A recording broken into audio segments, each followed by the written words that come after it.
ಎಲ್ಲರಿಗೂ ಶ್ರೀ ಸತ್ಯದರ್ಶನ ವಾಹಿನಿಗೆ ಸ್ವಾಗತ ಸುಸ್ವಾಗತ. ಪ್ರಿಯ ವೀಕ್ಷಕರೇ, ದಯವಿಟ್ಟು ನೀವೆಲ್ಲರೂ ಶ್ರೀ ಸತ್ಯದರ್ಶನ ಯೂಟ್ಯೂಬ್ ಚಾನಲ್ಗೆ ಸಬ್ಸ್ಕ್ರೈಬ್ ಆಗಿ, ಲೈಕ್ ಮಾಡಿ, ಶೇರ್ ಮಾಡಿ, ಕಾಮೆಂಟ್ ಮಾಡಿ.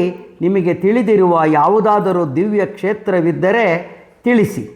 ಈ ದಿನ ತುಮಕೂರು ಜಿಲ್ಲೆ ತುರುವೇಕೆರೆ ತಾಲ್ಲೂಕು ಕೇಂದ್ರದಲ್ಲಿರುವ ಶ್ರೀ ಬೇಟರಾಯಸ್ವಾಮಿ ದೇವಾಲಯದ ಬಗ್ಗೆ ಒಂದಿಷ್ಟು ಇತಿಹಾಸವನ್ನು ದೇವಸ್ಥಾನದ ಅರ್ಚಕರು ಹಾಗೂ ಆಗಮಿಕರೂ ಆದ ವೇದ ಬ್ರಹ್ಮ ಶ್ರೀ ಶ್ರೀವರ ಟೀಕೆ ಅವರಿಂದ ತಿಳಿಯೋಣ ಬನ್ನಿ. ಇವತ್ತಿನ ದಿವಸ ನಾವು ಶ್ರೀ ಮಹಾಲಕ್ಷ್ಮಿ ಬೇಟರಾಯ ಸ್ವಾಮಿಯವರ ಸನ್ನಿಧಿಯಲ್ಲಿದ್ದೀವಿ. ಇದರ ಇತಿಹಾಸ ಹೇಳಬೇಕು ಅಂತ ಹೇಳಿದ್ರೆ ನಾವು ದ್ವಾಪರಯುಗ ಅಂತ್ಯಕ್ಕೆ ಹೋಗಬೇಕಾಗುತ್ತೆ. ದ್ವಾಪರಯುಗ ಅಂತ್ಯದಲ್ಲಿ ಮೃಕಂಡು ಮನೆಗಳು ಮತ್ತು ಚಂದ್ರಚೂಡಾಮಣಿಗಳು ಅಂತಕ್ಕಂಥವರು ತಪಸ್ಸಿಗೆ ಅಂದ್ಬಿಟ್ಟು ಬದರಿನಾಥದಿಂದ ಈ ಪ್ರಾಂತ್ಯಕ್ಕೆ ಬರ್ತಾರೆ. ಇಲ್ಲಿ ಯಜ್ಞ ಯಾಗಾದಿಗಳು ಹಾಗೂ ಅನುಷ್ಠಾನಗಳನ್ನು ಮಾಡ್ತಕ್ಕಂಥ ಸಂದರ್ಭದಲ್ಲಿ ಅವರಿಗೆ ರಾಕ್ಷಸರು ಮೃಗರೂಪವನ್ನು ಧರಿಸಿ ಹಿಂಸೆ ಮಾಡ್ತಾ ಇರ್ತಾರೆ. ಅಂತಹ ಸಂದರ್ಭದಲ್ಲಿ ಆ ಋಷಿಮುನಿಗಳು ಮಹಾವಿಷ್ಣುವನ್ನು ಪ್ರಾರ್ಥನೆ ಮಾಡ್ತಾರೆ. ಆಗ ಮಹಾವಿಷ್ಣು ಬೇಟೆಯಾಡಿಕೊಂಡು ಬಂದು ರಾಕ್ಷಸರನ್ನ ಸಂಹಾರ ಮಾಡ್ತಾನೆ. ಹಾಗಾಗಿ ಒಂದು ಅನ್ವರ್ಥವಾಗಿ ಬೇಟೆರಾಯ ಅಂತ ಹೆಸರು ಬರುತ್ತೆ. ಪ್ರಾರ್ಥನೆ ಮಾಡ್ತಾರೆ, ಇಲ್ಲೇ ನೆಲೆ ನಿಲ್ಲಬೇಕು ಅಂತ ಕೇಳ್ಕೊಳ್ತಾರೆ. ಸರಿ ಅಂತ ಸ್ವಾಮಿ ಒಪ್ಪಿಗೆ ಕೊಟ್ಟು ಒಂದು ಕಲ್ಲಿನ ವಿಗ್ರಹ ಆಗ್ತಾನೆ. ಇದೇ ಕಲ್ಲಿನ ವಿಗ್ರಹ, ಇದು ಯಾರೂ ಕೆತ್ತನೆ ಮಾಡಿರ್ತಕ್ಕಂಥ ವಿಗ್ರಹ ಅಲ್ಲ. ಸ್ವಾಮಿ ಸ್ವಯಂ ಕಲ್ಲಿನಲ್ಲಿ ಒಂದು ಜಲದಲ್ಲಿ ಕಲ್ಯಾಣಿನಲ್ಲಿ ವಾಸವಾಗಿಬಿಡ್ತಾನೆ. ಆ ಕಲ್ಯಾಣಿ ಹೆಸರು ಬ್ರಹ್ಮತೀರ್ಥ ಅಥವಾ ಪಕ್ಷಿವಾಹನಗಳು ಅಂತ ಹೇಳ್ಬಿಟ್ಟು ಆ ಕಲ್ಯಾಣಿಗೆ ಹೆಸರಿತ್ತು. ಪ್ರತಿನಿತ್ಯ ಬ್ರಹ್ಮದೇವರು ಹಂಗರ ಅಂತಕ್ಕಂಥ ಒಂದು ಪಕ್ಷಿ ರೂಪದಿಂದ ಸ್ವಾಮಿಯನ್ನು ನಿತ್ಯ ಅರ್ಚನೆ ಮಾಡ್ಕೊಂಡು ಹೋಗ್ತಾ ಇರ್ತಾನೆ. ಇದಿಷ್ಟು ದ್ವಾಪರಯುಗ ಅಂತ್ಯದಲ್ಲಿ ನಡೆಯುತ್ತೆ. ಮುಂದೆ ಕಾಲಕ್ರಮೇಣ ಕಲಿಯುಗ ಪ್ರಾರಂಭ ಆಗಿ 1272ನೇ ಇಸ್ವಿ ಪ್ರಜೋತ್ಪತ್ತಿ ನಾಮ ಸಂವತ್ಸರ ಶ್ರಾವಣ ಬಹುಳ ಅಷ್ಟಮಿ ದಿವಸ, ಕೃಷ್ಣ ಜನ್ಮಾಷ್ಟಮಿ ದಿವಸ ನಮ್ಮ ಪೂರ್ವಿಕರು ಚೌಡಯ್ಯನವರು ಅಂತ ಹೇಳ್ಬಿಟ್ಟು ಅವ್ರ ಮೂಲ ಹೆಸರು, ಅವರಿಗೆ ಸ್ವಾಮಿ ಸ್ವಪ್ನದಲ್ಲಿ ಕಾಣಿಸ್ಕೊಳ್ತಾನೆ. ಈ ರೀತಿ ಒಂದು ಒಂದು ಜಲದಲ್ಲಿ ವಾಸವಾಗಿದ್ದೀನಿ, ನನ್ನನ್ನು ತಂದು ಒಂದು ಪ್ರಶಸ್ತವಾದ ಸ್ಥಳದಲ್ಲಿ ಪ್ರತಿಷ್ಠಾಪನೆ ಆಗಬೇಕು ಅಂತ ಹೇಳ್ಬಿಟ್ಟು ಅವರಿಗೆ ಕನಸಿನಲ್ಲಿ ಸ್ವಾಮಿ ಕಾಣಿಸ್ಕೊಳ್ತಾನೆ. ಅಷ್ಟಮಿ ದಿವಸ ಕನಸಾಗುತ್ತೆ, ನವಮಿ ದಿವಸ ಕನಸಾಗುತ್ತೆ, ಮೂರನೇ ದಿವಸ ದಶಮಿ ದಿವಸ ಅವರು ಪ್ರತಿನಿತ್ಯ ಕಲ್ಯಾಣಿಗೆ ಸ್ನಾನ ಸಂಧ್ಯಾ ವಂದನೆಗೆ ಅಂತ ಹೋಗ್ತಾ ಇರ್ತಾರೆ. ಅವತ್ತಿನ ದಿವಸ ಅರ್ಗೆ ಕೊಡ್ತಕ್ಕಂಥ ಸಂದರ್ಭದಲ್ಲಿ ಕಾಲಿಗೆ ಏನೋ ತಗುಲುತ್ತೆ ಅಂತ ನೋಡ್ತಾರೆ. ಸ್ವಾಮಿ ವಿಗ್ರಹ ಸಿಗುತ್ತೆ. ಇದೇ ವಿಗ್ರಹನ ಎತ್ಕೊಳ್ತಾರೆ. ಹುಟ್ಟಿದ ಮಗು ಯಾವ ಭಾರ ಇರುತ್ತೋ ಆ ಭಾರದಲ್ಲಿ ಸ್ವಾಮಿ ಇರ್ತಾನೆ. ಒಂದು ತುಳಸಿ ದಳ ಅವರಿಗೆ ದಾರಿ ತೋರಿಸುತ್ತೆ, ಎಲ್ಲಿ ಪ್ರತಿಷ್ಠಾಪನೆ ಆಗಬೇಕು ಅಂತ ಹೇಳ್ಬಿಟ್ಟು ಒಂದು ತುಳಸಿ ದಳದಿಂದ ದಾರಿ ತೋರಿಸುತ್ತೆ. ಆ ತುಳಸಿ ದಳ ಇಲ್ಲಿ ಬಂದು ನಿಂತ್ಕೊಳ್ಳುತ್ತೆ ಅಂತ ಹೇಳ್ತಾರೆ. ಇಲ್ಲಿ ಸ್ವಾಮಿ ವಿಗ್ರಹ ಭಾರ ಆಗುತ್ತೆ, ಇಲ್ಲೇ ಪ್ರತಿಷ್ಠಾಪನೆಯೆಲ್ಲ ನೆರವೇರುತ್ತೆ. ಆ ಸಂದರ್ಭದಲ್ಲಿ ನಮ್ಮ ತುರುವೇಗರಿಗೆ ಸರ್ವಜ್ಞ ವಿಜಯ ನಾರಸಿಂಹಪುರಿ ಅಂತ ಹೇಳ್ಬಿಟ್ಟು ಹೆಸರಿರುತ್ತೆ. ಹೊಯ್ಸಳರ ಆಳ್ವಿಕೆ ನಡೀತಾ ಇರುತ್ತೆ. ಇಮ್ಮಡಿ ವೀರನರಸಿಂಗಾಯಿ ಮತ್ತು ಲೋಕಾಂಬಿಕಾ ಅವರ ಆಳ್ವಿಕೆ ನಡೀತಾ ಇರುತ್ತೆ. ಅವ್ರಿಗೂ ಸಹ ಸುದ್ದಿ ಮುಟ್ಟುತ್ತೆ, ಬಂದು ನೋಡ್ಕೊಂಡು ಹೋಗ್ತಾರೆ.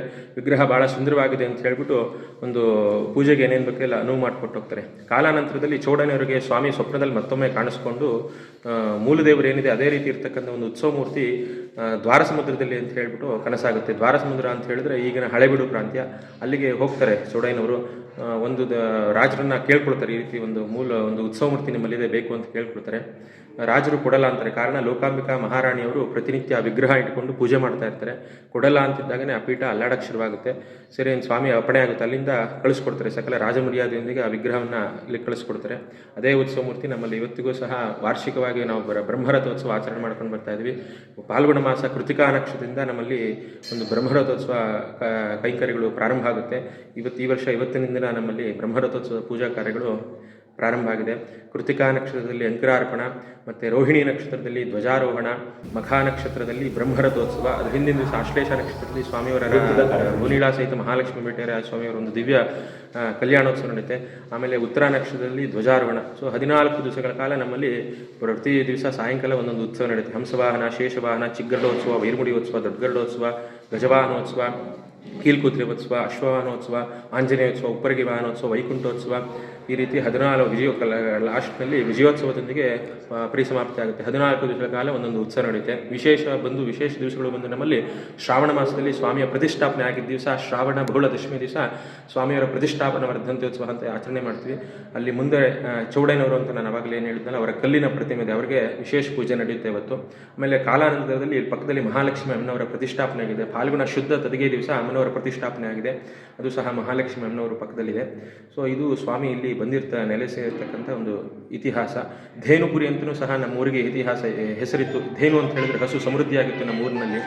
ಮತ್ತು ತುರುಗೆರೆ ಅಂತಲೂ ಇತ್ತು. ತುರು ಅಂತ ಹೇಳಿದ್ರೆ ಹಸು, ಕೆರೆ ನೀರು ಸಮೃದ್ಧಿಯಾಗಿತ್ತು. ಹಸು ಮತ್ತು ನೀರು ಸಮೃದ್ಧಿಯಾಗಿದ್ದ ತುರುಗೆರೆ ಅಂತಿತ್ತು. ಕಾಲಾನಂತರದಲ್ಲಿ ತುರುವೇಕೆರೆ ಆಯಿತು.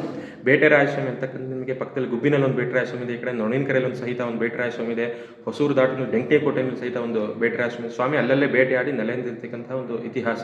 ಇದು ನಿರ್ಮಾಣದ ಕಾಲಘಟ್ಟ ಬಂದು ಹೊಯ್ಸಳರ ಕಾಲದಲ್ಲಿ ಆಗಿದೆ, ಬಟ್ ಶೈಲಿ ಬಂದು ವಿಜಯನಗರ ಶೈಲಿಯಲ್ಲಾಗಿದೆ. ಬಂದಂಥ ರಾಜರುಗಳು ಅವರವರೇ ಒಂದು ಕೊಡುಗೆ ನೀಡಿ ದೇವಸ್ಥಾನವನ್ನು ಅಭಿವೃದ್ಧಿಪಡಿಸ್ತಾರೆ.